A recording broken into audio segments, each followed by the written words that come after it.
केंद्र की भाजपा सरकार ने संसद में अभी 3 दिन पहले एक कानून लेके आए हैं। उस कानून में लिखा है, एक बात तो लिखी है कि अब से दिल्ली सरकार का मतलब होगा एलजी। उस कानून में लिखा है कि अब से दिल्ली सरकार का मतलब होगा एलजी। तो भाई साहब फिर हमारा क्या मतलब होगा? फिर जनता का क्या मतलब होगा? फिर आपका क्या मतलब होगा? फिर देश की जनता का क्या मतलब होगा? अगर दिल्ली सरकार का मतलब एलजी होगा तो दिल्ली की जनता कहां जाएगी? दिल्ली की जनता की चलेगी नहीं चलेगी? मुख्यमंत्री कहां जाएगा? फिर चुनाव क्यों कराए थे? फिर चुनाव क्यों कराए थे? जनता लाइन में क्यों लगी थी? जनता ने वोट क्यों दिया था? जनता के वोट का कोई मतलब नहीं बचा। जनता के चुनाव का कोई मतलब नहीं बचा। जनता की सरकार का कोई मतलब नहीं बचा। जनता के साथ तो धोखा हो गया भाई साहब, ये तो गलत हो गया। दूसरा, इस कानून में लिखा है कि अब सारी फाइलें दिल्ली सरकार की सारी फाइलें एलजी के पास जाया करेंगे। भाई साहब, जब हमारी सरकार बनी थी सारी फाइलें एलजी के पास जाया करती थी। 2018 में सुप्रीम कोर्ट ने आदेश दिया कि भाई दिल्ली में चुनी हुई सरकार है, चुनी हुई सरकार के पास पावर होनी चाहिए, देश जनतंत्र है। सुप्रीम कोर्ट ने बोला कि भारत जनतंत्र है, जनतंत्र में जनता मालिक होती है, जनता का शासन होता है, जनता जिस सरकार को चुनती है सारी शक्तियां उसके पास होनी चाहिए, सुप्रीम कोर्ट ने बोला। सुप्रीम कोर्ट ने कहा कि कोई भी फाइल एलजी के पास अब नहीं जाया करेगी। ये मैं नहीं कह रहा भाई साहब, ऑर्डर में लिखा हुआ है, सुप्रीम कोर्ट में लिखा है, ऑर्डर में लिखा है कोई फाइल एलजी के पास नहीं जाया करेगी। अब इन्होंने कानून में लिख दिया सारी फाइलें एलजी के पास जाया करेगी।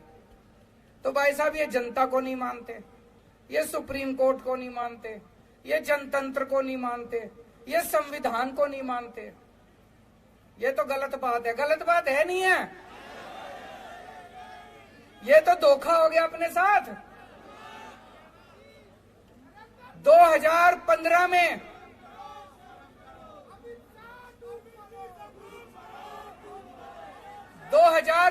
में दिल्ली विधानसभा के चुनाव हुए। जनता ने आम आदमी पार्टी को 70 में से 67 सीट दी।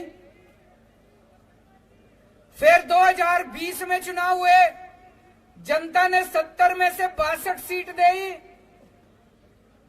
फिर अभी उपचुनाव हुए एमसीडी के, जनता ने एमसीडी के उपचुनाव में बीजेपी को 0 सीट दी। तो भाई साहब, दिल्ली की जनता साफ साफ यही तो कह रही है कि हमको बीजेपी नहीं चाहिए, हमको आम आदमी पार्टी चाहिए। कह रही है नहीं कह रही है कि हमको बीजेपी नहीं चाहिए, हमको आम आदमी पार्टी चाहिए। लेकिन भाई साहब, ये चोरी छिपे, ये बदमाशी करके दिल्ली के ऊपर राज करना चाहते हैं। वो कहते हैं ना, एक छोटा बच्चा मैच खेल रहा था, क्रिकेट मैच हार गया, तो उसके बाद क्रिकेट का बल्ला और बॉल लेके दोनों लेके भाग गया। ऐसे ही एक के बाद एक चुनाव हारते जा रहे हैं, लेकिन ये इस तरह से बदमाशी करके दिल्ली के ऊपर राज करना चाहते हैं, जनता का राज खत्म करना चाहते हैं। ये इनका एक तरह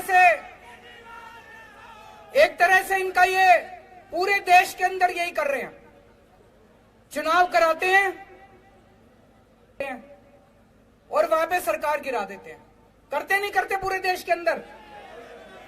दिल्ली के अंदर आम आदमी पार्टी के ये जितने एमएलए बैठे हैं खरीदे नहीं जा रहे, ये बिक नहीं रहे। कोशिश तो बहुत करी इन्होंने, कोशिश बहुत करी इन्होंने, ये बिक नहीं रहे। कानून लाके दिल्ली के अंदर ये सत्ता खत्म करना चाहते हैं, जनता की सत्ता खत्म करना चाहते हैं।